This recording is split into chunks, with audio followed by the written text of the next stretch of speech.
سيدي. بسم الله الرحمن الرحيم. الحمد لله رب العالمين، والصلاة والسلام على رسوله خاتم النبيين وعلى آله الطيبين وأصحابه الطاهرين والمؤمنين والمسلمين كلهم أجمعين. أما بعد، أعوذ بالله من الشيطان الرجيم. بسم الله الرحمن الرحيم. إنك لعلى خلق عظيم. صدق الله العظيم.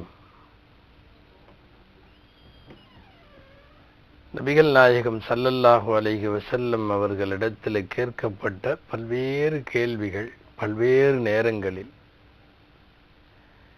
நாம் கேள்விப்பட்டிருக்கலாம். மனிதர்களிலேயே ஆகச் சிறந்தவர் யார்?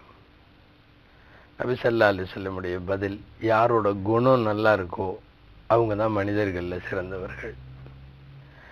வேறு ஒரு சந்தர்ப்பம் கேள்வி கொஞ்சம் வித்தியாசமாய், அல்லாஹ்விடத்தில் மிகச்சிறந்த மனிதர் யார்?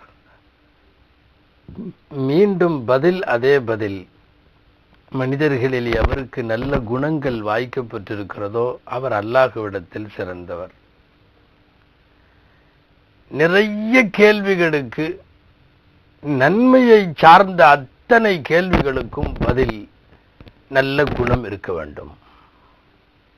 ஒரு மனிதர் நபி ஸல்லல்லாஹு அலைஹி வஸல்லம் இடத்துல வந்து கேட்டார், ஏதாவது உபதேசம் செய்யுங்கள். சொல்லுவதற்கும் அவர் கேட்பதற்கும் நிறைய உபதேசங்கள் உண்டென்றாலும் ஸல்லல்லாஹு அலைஹி வஸல்லம் சொன்னார்கள், லா தக்தப், கோபப்படாம இருப்பா, அவ்வளவுதான். சுருக்கமா முடிச்சிட்டாங்களே ஸல்லல்லாஹு அலைஹி வஸல்லம் என்று நினைத்தவர் சிறிது நேரத்திற்கு பிறகு முன்னாடி பக்கமா வந்து உட்கார்ந்து கேட்டார், ஏதாவது உபதேசம் பண்ணுங்க. அப்பவும் அதே பதில், ஒன்றும் இல்லை, நீ கோபப்படாம இருப்பா. விட்டு விட்டார். கொஞ்சம் விரிவாக நசியத்து வேண்டும் என்று நினைத்தாரோ என்னவோ, சபையினுடைய வலது பக்கம் மெதுவா அப்படியே வந்து உட்கார்ந்து மீண்டும் கொஞ்ச நேரம் கழிச்சு திரும்ப கேட்டார். அப்பவும் அதே பதில், கோபப்படாதப்பா. ஹதீஸ்ல வருகிறது, முன்னால் வந்தார், பின்னால் வந்தார், வலது வந்தார், இடதில் வந்தார். நடக்கிற போது ரசூல் ஸல்லல்லாஹு அலைஹி வஸல்லம் தொழுது விட்டு வீடு திரும்பக்கூடிய வழிகளில் ரோட்டிலையும் வந்து கேட்டார். எல்லா கேள்விக்கும் இந்த ஒரே பதில் தான், நீ கோபப்படாதப்பா. இது என்ன அவ்வளோ பெரிய செய்தியா சொல்றதுக்கு அப்படின்னு நாம நினைக்கலாம். உண்மை, மிகப்பெரிய செய்தி. புகாரியின் அறிவிப்பு நாம் கேள்விப்பட்டிருக்கலாம். கோபத்தினுடைய நேரத்தில் ஒருவன் தன்னை கட்டுப்படுத்தினால் அவனுக்கு பெயர் வீரன். அல்லாட்டையும் அவன் மேல போயிடுறான். அப்படிங்கிறது ஏன்னு கேட்டா, கோபத்தை தூண்டுவது ஷைத்தான். ஒருவன் கோபத்தை கட்டுப்படுத்துகிறான் என்றால் ஷைத்தானை ஜெயிக்கிறான் என்று பொருள். ஷைத்தானை ஜெயிக்கிற எல்லோரையும் அல்லாஹுவுக்கு பிடிக்கும். கோபப்படாமல் மக்களை எதிர்கொள்ளுதல், மக்களிடத்தில் பேசுதல், குடும்பத்திலே இருந்து ஏன் குழந்தைகளிடம் இருந்து சமூகத்தினுடைய அத்தனை மட்டத்திலேயும் ஒருவர் கோபமில்லாமல் அமைதியாக பழகுதல் என்பது இருக்கிற குணங்களிலேயே நல்ல குணம். நல்ல குணங்களுக்கு எப்போதும் எல்லா காலத்திலும் மரியாதை உண்டு. நாம் இன்னமும் கூட யோசிக்க வேண்டும். ஸல்லல்லாஹு அலைஹி வஸல்லம் அவர்களை பொறுத்தவரை குணங்களால் தான் ஜெயித்தார்கள். குணங்களால் தான் இஸ்லாம் வளர்ந்தது. அல்லாஹ் மனிதனுக்கு வழங்கிய அருட்கொடைகளிலேயே ஆகப்பெரிய அருட்கொடை ஒரு மனிதனுக்கு அமையும் நல்ல குணங்கள் என்பது நபி ஸல்லல்லாஹு அலைஹி வஸல்லமினுடைய வார்த்தையாக பைஹகியிலே பதிவாக இருக்கக்கூடிய ஒரு ஹதீஸ். முஆத் இப்னு ஜபல் ரலியல்லாஹு அன்ஹு அவர்களை யமனுக்கு கவர்னராக அனுப்பி வைக்கின்ற அந்த பிரிந்து செல்லக்கூடிய பொழுதுகளில் அழகான உபதேசங்களை நபி ஸல்லல்லாஹு அலைஹி வஸல்லம் முஆத் ரலியல்லாஹு அன்ஹுவுக்கு செய்து கொண்டே வருகிற போது, ஒரு கையில் ஒட்டகத்தினுடைய முன்பகுதியை, குதிரையினுடைய முன்பகுதியை பிடித்து கொண்டு நடந்தவாறே உபதேசிக்கும் நபி ஸல்லல்லாஹு அலைஹி வஸல்லம் அழகாக முஆத் இப்னு ஜபல் ரலியல்லாஹு அன்ஹுவுக்கு சொன்னார்கள், நீ யமனிலே இருக்கிற மக்களோடு நல்ல குணத்தோடு அவர்களோடு பழகு. தானாக உன்னை நோக்கி மக்கள் திரும்பக்கூடும். உன் கருத்துக்களுக்கு செவிசாய்க்க கூடும். மக்களிடத்தில் பெரிய தலைவராக, ஏன் தன்னுடைய சொல் பேச்சு கேட்கிற வண்ணம் மற்றவர்கள் வர வேண்டும் என்று விரும்புகிற யாராக இருந்தாலும் நீங்கள் வரலாற்றில் தேடி பார்த்தால் அவர்கள் தன்னகத்தே தரித்திருந்த ஒரு மாபெரும் ஆயுதம் நற்குணங்களை குடிகொண்டிருப்பது, நற்குணங்களை வைத்திருந்தது. நபிகள் நாயகம் ஸல்லல்லாஹு அலைஹி வஸல்லமிடம் அது கூடுதலாக இருப்பதாக குர்ஆன் பேசுகிறது. இன்னக லஅலா குலுகின் அதீம், நபியே நீங்கள் மகத்தான நல்ல குணத்தின் மீது இருக்கிறீர்கள்.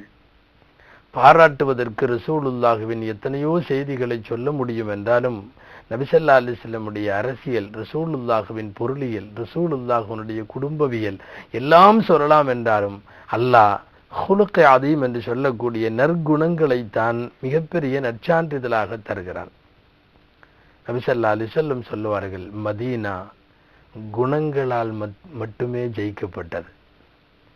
வாளும் கத்தியும் கராத்தேவும் வன்முறைகளும் அடிதடிகளும் கடுஞ்சொற்களும் இதுவெல்லாம் ஒரு பெரிய அளவில் இஸ்லாத்தை வளர்த்து விடவில்லை.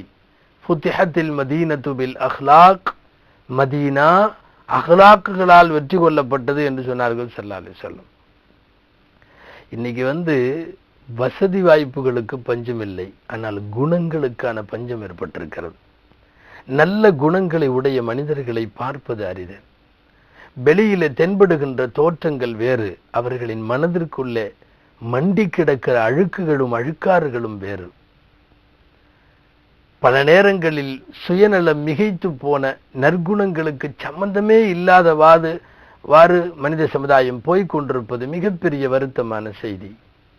ஸல்லல்லாஹு அலைஹி வஸல்லம் சொல்லுவார்கள், மறுமையிலே அல்லாஹ் நன்மை தீமைகளை மீசான் தராசில் அல்லாஹ் நிறுக்க துவங்குகிற போது மறுமையில் ஆக எடை கூடிய நன்மை வேற எதுவுமே இல்லை, நல்ல குணங்கள்.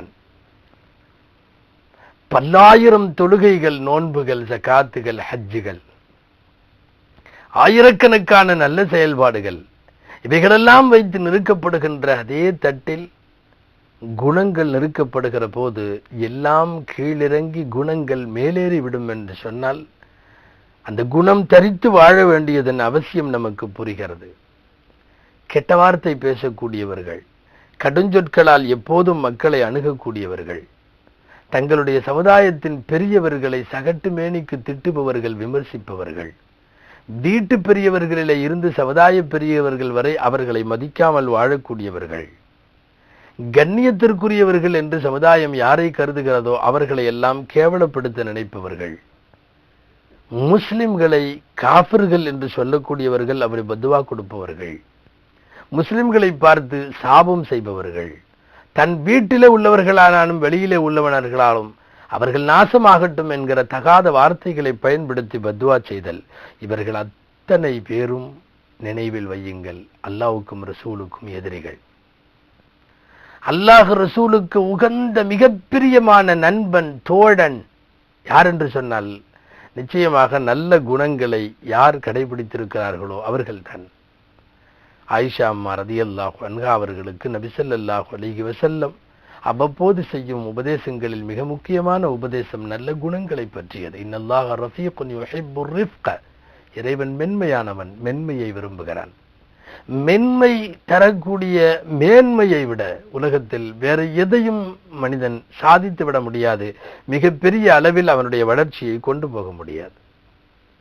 நபிகள் நாயகம் ஸல்லல்லாஹு அலைஹி வஸல்லம் அவர்கள் எந்த அமலும் இல்லாமல், இபாதத்துகள் அதிகம் செய்யாமல், ஆனால் சிவனத்திற்குள் முந்தி போய்விட்ட ஒரு மனிதரை குறித்து பேசுகிற போது, அவர்களை குறித்து விவரம் தருகிற போது ரசூலுல்லாஹி ஸல்லல்லாஹு அலைஹி வஸல்லம் சொன்னார்கள், சஹ்லன் இதா பாஅ வ சஹ்லன் இதா இஷ்தரா. அவர் ஒரு வியாபாரி, விற்குகிற போதும் வாங்குகிற போதும் வாடிக்கையாளரிடத்தில் இலகுவாக மென்மையாக பேசுவார், அதிர்ந்து நடந்து கொள்ள மாட்டார். இந்த ஒரே ஒரு பண்பு அவரை கொண்டு போய் உயர்ந்த இடத்தில் முன்னாடியே சேர்த்து விட்டது. சிவனத்திற்கு சென்று விட்டார். செய்தது என்ன தெரியுமா? விற்கிற போது நளினம், வாங்குகிற போதும் நளினம். வாடிக்கையாளர் விற்பனையாளருக்கு இடையிலே உள்ள அந்த தொடர்பில் அவர் கடைபிடித்த மென்மை மற்றும் நிதானம். உலகம் கோடி கோடி கொட்டி கொடுத்தாலும் குணங்களை சம்பாதிப்பது மிகப்பெரிய செய்தி. காசு பணங்களை விடவும் மிக மேலாக மதிக்கப்பட வேண்டிய அந்த குணங்களுக்கு சொந்தக்காரர்களாக நாம் ஆக வேண்டும். அல்லாஹ் அருள்வானாக. ஆமீன். வாஹிர் தஅவானா அனில் ஹம்துலில்லாஹி ரப்பில் ஆலமீன்.